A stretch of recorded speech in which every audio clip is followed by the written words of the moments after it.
gimana sih cara hacker ataupun scammer bekerja gitu. Gimana cara kita melakukan mitigasi hal-hal yang yang dikaitkan oleh scammer tersebut. Oke, di sini saya izin saya screen ya, Dip ya. Iya, Bang.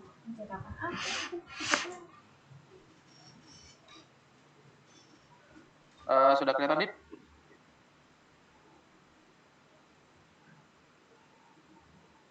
Halo? Ini belum. Oke, sudah. Mungkin bisa dibesarkan lagi tuh.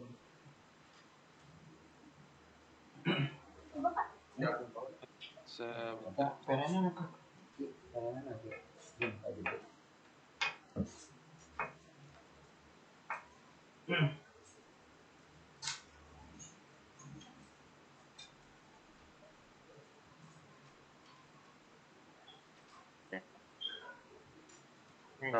Oke, di sini saya akan mempresentasikan terkait cyber security awareness in case of scammer ya.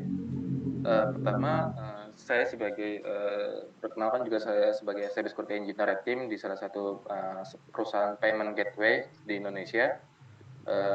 Dan untuk topik yang ingin dibawakan ialah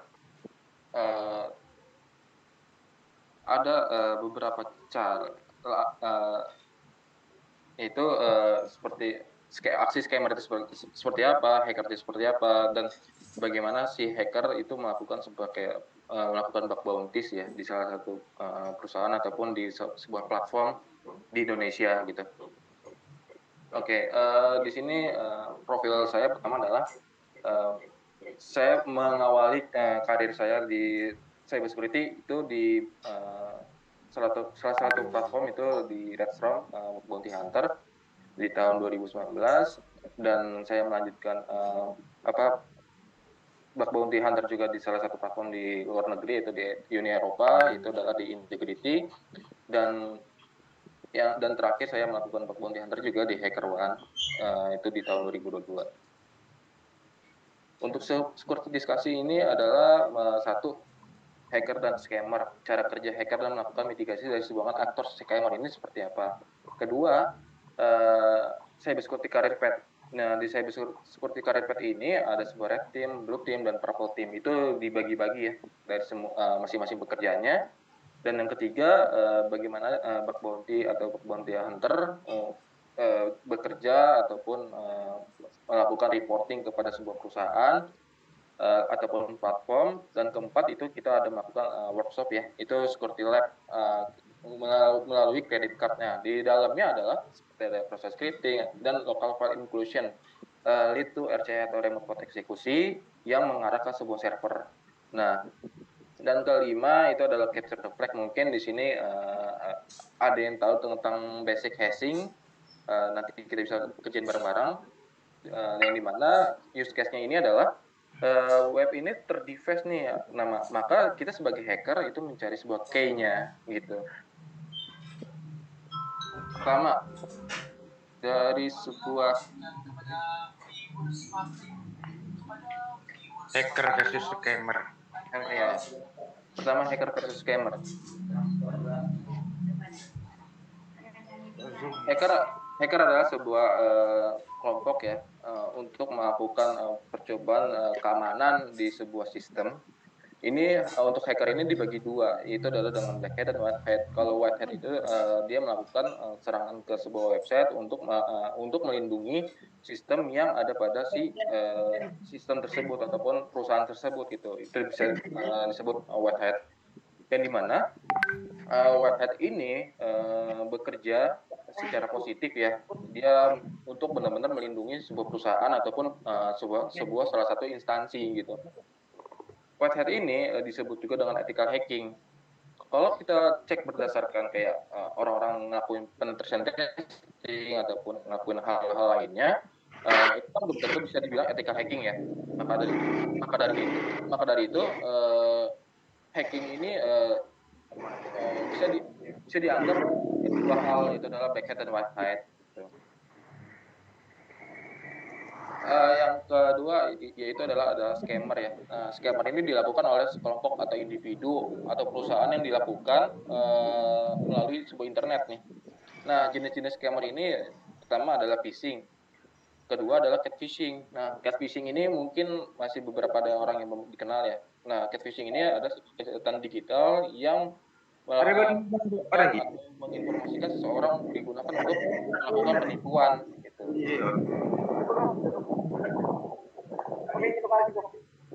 Dan yang ketiga ada namanya option fraud. Nah, di option fraud ini bentuk skemnya adalah melakukan modus penipuan menggunakan website ataupun pelaku yang berpura-pura menjual suatu barang. Nah, di option fraud ini sering sekali terjadi, entah itu kayak misalkan contoh seperti kayak link dana kaget dan lain-lain gitu.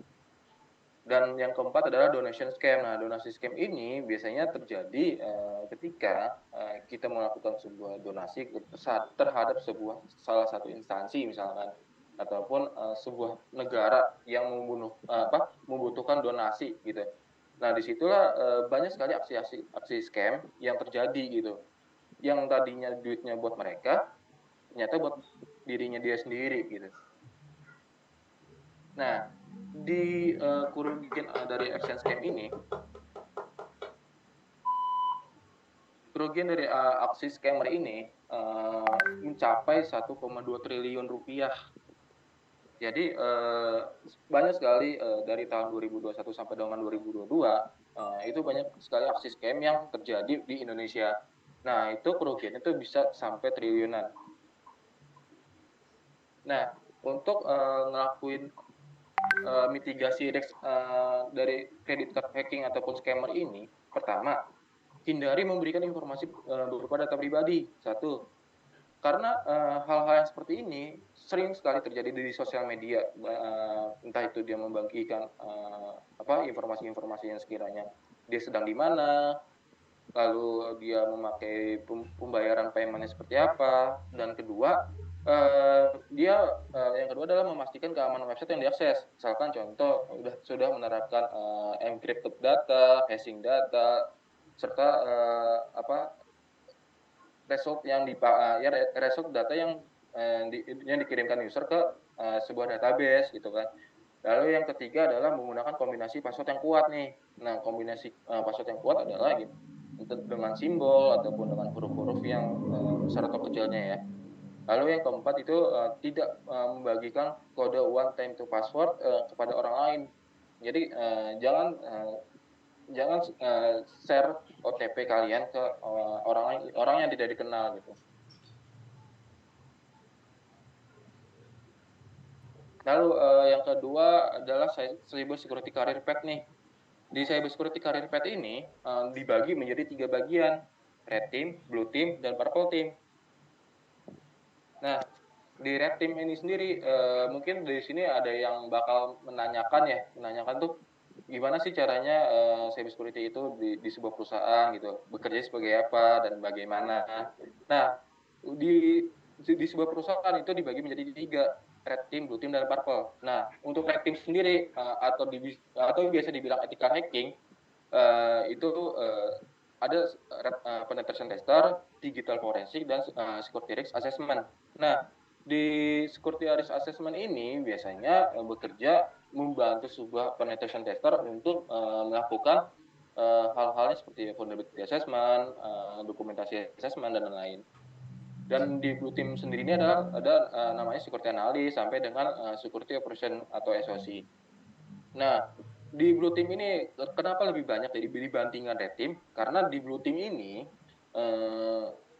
halnya sebuah defense ya, itu mempertahankan suatu keamanan dari sebuah perusahaan.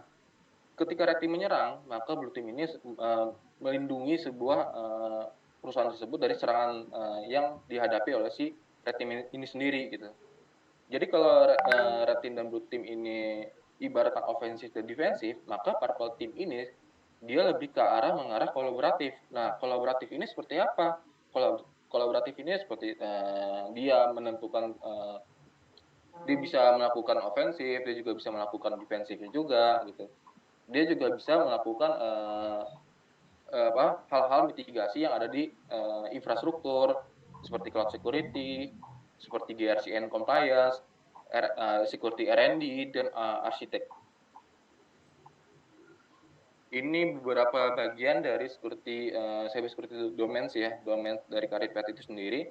Di sini banyak sekali di framework yang mengarah ke seperti risk assessment yang tadi, threat intelligence, security operation, dan penetration tester. Nah, pertama di Red Team. Di Red Team ini bertugas untuk mengevaluasi keamanan suatu sistem atau organisasi.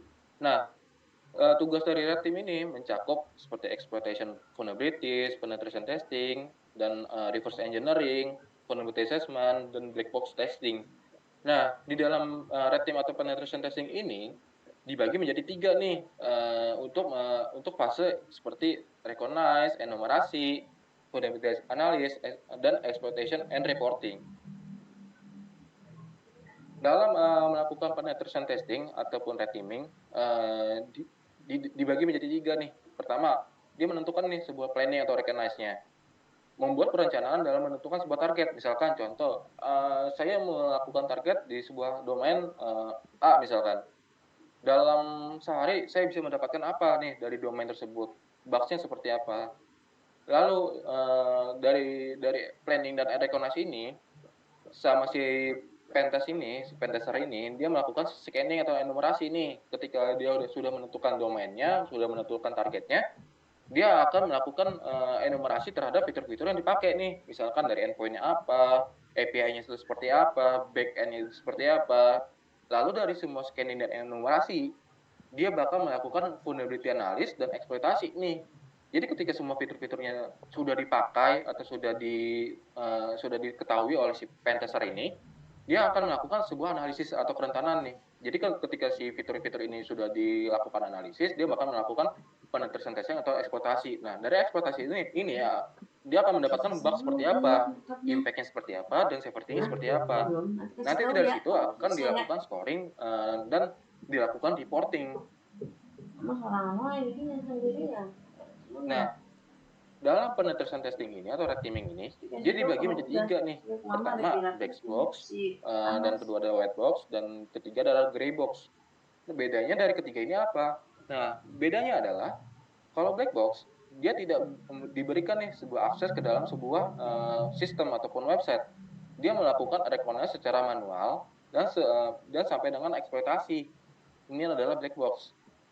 Lalu yang kedua adalah white box. Nah, white box ini si pentester akan diberitahu nih semua informasi-informasi apa saja terkait fitur, terkait endpoint, terkait API, terkait backend yang seperti apa. Nanti dari situ dia akan melakukan pencarian sebuah bugs yang ada pada si software ataupun si aplikasi tersebut. Ini white box. Lalu yang ketiga adalah gray box. Nah, di gray box ini dia itu gabungan dari black box dan white box. Dia mengacu pada jalannya sebuah aplikasi dan informasi yang diperlukan dan eksploitasinya seperti apa. Jadi ketika semua hal-hal yang tadi direkomendasi itu selesai atau enumerasi itu selesai,